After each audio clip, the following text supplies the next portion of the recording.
கர்த்தருடைய பரிசுத்த நாமம் மையப்படுவதாக. இந்த நாளிலும் அருளுரை துளியின் நிகழ்ச்சியின் வாயிலாக உங்கள் யாவரையும் சந்திப்பதிலே நான் மிகுந்த மகிழ்ச்சியுள்ளவனாக இருக்கிறேன். இன்றைய தினத்திலும் வேதத்திலிருந்து ஒரு சில வசனங்களை நாம் வாசித்து தியானிக்கலாம். அவருடைய நாமம் மாத்திரமே மையப்படுவதாக. வாசிக்கலாம். ரோமர் 5ஆம் அதிகாரம் அதிலே 3ஆம் வசனம் மற்றும் 4ஆம் வசனத்தை நாம் வாசிக்கலாம். அது மாத்திரமல்ல, உபத்திரவம் பொறுமையையும், பொறுமை பரீட்சையையும், பரீட்சை நம்பிக்கையையும் உண்டாக்குகிறதென்று நாங்கள் அறிந்து உபத்திரவங்களிலேயும் மேன்மை பாராட்டுகிறோம்.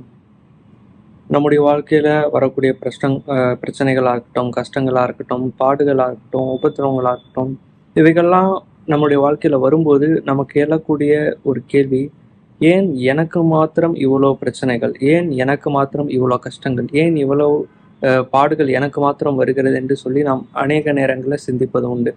அப்போஸ்தலனாகிய பவுலும் அவருடைய ஊழிய பாதையில அவர் கிறிஸ்துவுக்காக அநேக ஊழிய காரியங்களில் ஈடுபட்டு வரும்போது அவருக்கு நேர்ந்த அந்த உபத்திரவங்கள், அவருக்கு இருந்த அந்த பாடுகளின் வழியாக அவர் சொல்லக்கூடிய ஒரு வார்த்தையை தான் நம்ம இங்கே வந்து வாசிச்சோம்.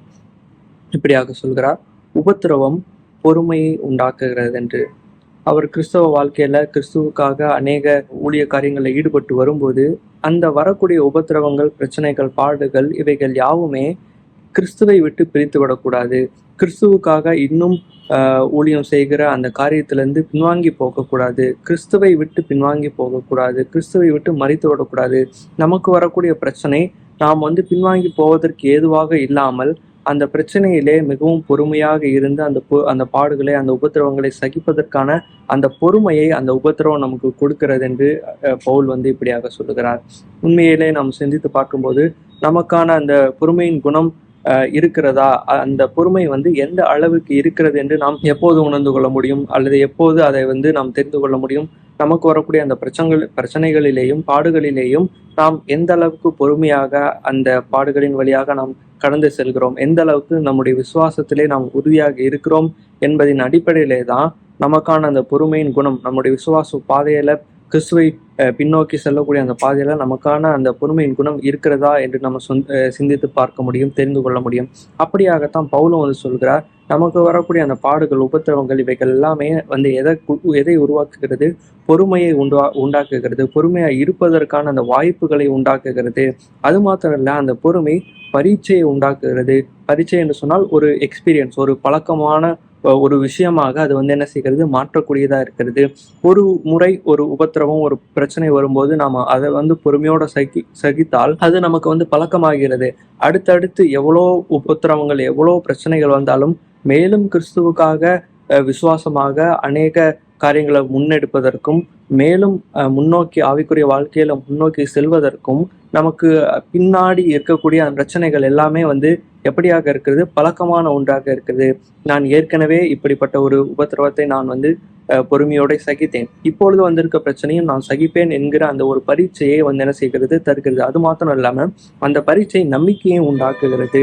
அப்போ நமக்கு வரக்கூடிய அந்த உபத்திரவங்கள், பிரச்சனைகளை நாம் தாண்டி செல்லும் போது ஒரு பரீட்சை கிடைக்கிறது. அந்த பரீட்சையின் மூலியமாக ஒரு நம்பிக்கையும் கிடைக்கிறது. இதற்கு முன்னாக வந்த பிரச்சனைகளை நான் விசுவாசமா இருந்தேன், நான் உறுதியா இருந்தேன், அதே மாதிரி இப்பயும் இருக்க முடியும். தேவனுக்காக இன்னும் பல காரியங்களை நான் செய்ய முடியும், இன்னும் நான் முன்னோக்கி செல்ல முடியும்.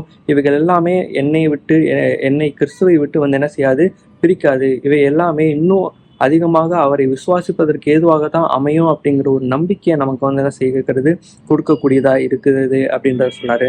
அது மட்டும் இல்லாம இதனாலேயே என்ன செய்யறோம்? நாங்கள் உபத்திரவங்கள்லையும் மேன்மை பாராட்டுகிறோம். உபத்திரவங்கள்ல மேன்மை பாராட்டுகிறது என்பது ஒரு சாதாரண காரியம் அல்ல. அவைகளின் வழியாகவும் நாங்கள் கிறிஸ்துவை மேன்மை பாராட்டி அவைக்குரிய வாழ்க்கையில இன்னும் பல காரியங்களை செய்து முன்னோக்கி செல்வதற்கு அது பொறுமையின் குணம் நம்மளுடைய வாழ்க்கையில இருந்தால் தான் அதை செய்ய முடியும். அப்போ சொன்னாக்கி பேதுரும் அதை தான் சொல்றாரு, நீங்க குற்றம் செய்து பாட அனுபவிக்கும் போது அதனால என்ன கீர்த்தி இருக்கு? நீங்க நன்மை செய்து பாட அனுபவிக்கும் போது அதுவே தேவனுக்கு பிரீதியா இருக்கு. அதுக்காகவே நீங்க அழைக்கப்பட்டும் இருக்கிறீங்க அப்படின்றத சொல்றாரு. அப்போ பொறுமையோட நாம சகிக்கக்கூடியவர்களா, பாடுகளையும் இந்த உலகத்துல இருக்கக்கூடிய பிரச்சனைகளையும் சகிக்கக்கூடியவர்களா இருக்க வேண்டும் அப்படின்றத நான் சிந்தித்து பார்க்க வேண்டியது அவசியமா இருக்கு. யோவான்லையும் இப்படித்தான் வாசிக்க, உலகத்துல நமக்கு உபத்திரவங்கள் இருக்கு அப்படின்றதான் நம்ம பார்க்கிறோம். அப்போ பொறுமையின் குணம் இந்த பாடுகள் நிறைந்த, இந்த கஷ்டங்கள் நிறைந்த இந்த உலகத்துல வாழ்கிற நமக்கு கிறிஸ்துவை நோக்கி பின்பற்றி அநேக காரியங்களை முன்னெடுத்து செய்வதற்கும் ஆவிக்குரிய வாழ்க்கையில இன்னும் முன்னேறி போவதற்கும் பொறுமையின் குணம் நம்முடைய வாழ்க்கையில மிகவும் அவசியமா இருக்கு.